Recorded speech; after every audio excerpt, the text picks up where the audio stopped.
मु तपन किरण त्रिपाठी मातृभाषा रो अभिवृद्धि पाई विभिन्न स्तर रे विभिन्न प्रकार पदक्षेप निया जाउची सत किंतु ताकू ए पदक्षेप गुड़िक सरकारी स्तर रु आरंभ होउची एवं विभिन्न शैक्षिक अनुष्ठान मानकर मध्य तार प्रभाव पका जाउची किंतु प्रकृत रे देखिया को गले मातृभाषा रो प्रचार प्रसार सठिक मात्रा रे हे पारु नाही। आज मध्य आमे देखुचु सरकार को केवल आदेशनामा जारी करचंते जे विभिन्न सरकारी कार्यालय मानकरे मातृभाषा रे ही चिट्ठी पत्र विनिमय इत्यादि इत्यादि हो किंतु से सबू कागज कलम रे ही प्राय रही जाउछि। एबे सुधा आमे मुख्यतः देखुचे जे जदि आमे कोर्ट कचेरी कथा चिंता करिवा आज मध्य कोर्ट कचेरी मानकरे जो राय सुना जाउछि सुनी दिया जाउछि बा आपस आलोचना तर्क वितर्क मध्य होउछि ता ओडिशार विभिन्न स्थान मानकरे ओडिया भाषा रे प्रायतः हुए नाही। तेणु जेतेबेले साधारण लोकटे विभिन्न कोर्ट कचेरी सम्मुखीन हुए सेतेबेले से तार भावटे को प्रकाश करिया पई उपस्थापन करिया पई गोटे माध्यम जोगाड़ करे एवं से माध्यम रे ही से तार भाव को उपस्थापन करथाय। ए सब गुडी को देखिले सतत मने हुए जे सतरे हमर मातृभाषार प्रयोग 100% व्यवहार हो पारिछि कि नाही। केवल विद्यालय स्तर रे आमे मातृभाषा पठन करुचे महाविद्यालय स्तर को गला मातृभाषा पठनर पद्धति कमी कमी आसुची विश्वविद्यालय स्तर को गले ताठू पुणी कमी कमी आसुची आ सामाजिक स्तर रे जहाँ घटुची ताहा कहवा प्रायतः निंदनीय। विभिन्न स्थान रे आमे देखू जे विभिन्न भाषा को उच्च सम्मान दिया जाउची केवल मातृभाषा ओडिया को सेति सम्मान दिया जाउ नाही। कारण आपण जे कोनोसी रास्ता कड़र दुकान बाजार साइन बोर्ड देखंतु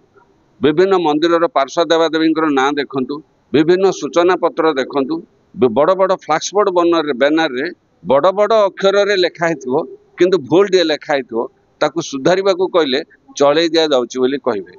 किंतु अन्य भाषा को सेतिकी भूल रे जदि प्रचार प्रसार कर जाए ताकू से माने अक्षमणीय अपराध भाव रे वर्णना करंती किंतु ओडिया रे बा ओडिसा रे देखिया को मिलुची ए सब विभिन्न प्रकार तारतम्यता। प्रकृत रे आजिर जो अंतर्जातीय मातृभाषा दिवस पालन करा जाउची प्रत्येक स्तर रे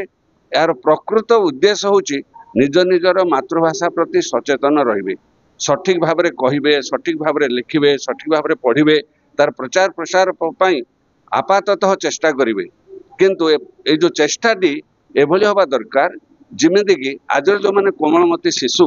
से माने जेतले बड़ी बड़ी आसंदा काल गोटे नागरिकर दायित्व ग्रहण करिवे से माने अनुभव न करंतु जे मोर मातृभाषा दुर्बल ही पड़िछि। मो ना आलिसा नायक मो नवम श्रेणी छात्री मातृभूमि मातृभाषार बदन दीप्त कर दे धन ध्यान मन मातृभाषा दिवस उद्देश्यटी हेउछि आगामी आमे होछि शिशु आगामी भविष्यतर नागरिक एही नागरिक माने मातृभाषा दिवस विषय जानिबा नितांत जरूरी तथा जहाँ कि देशर अर्थनीतिक तथा समृद्धि रे सहायता हो पारिबो। तेणु आम विद्यालय रे आज मातृभाषा दिवस पालन कर जाउथिबार आम कृतज्ञता जणाउछि।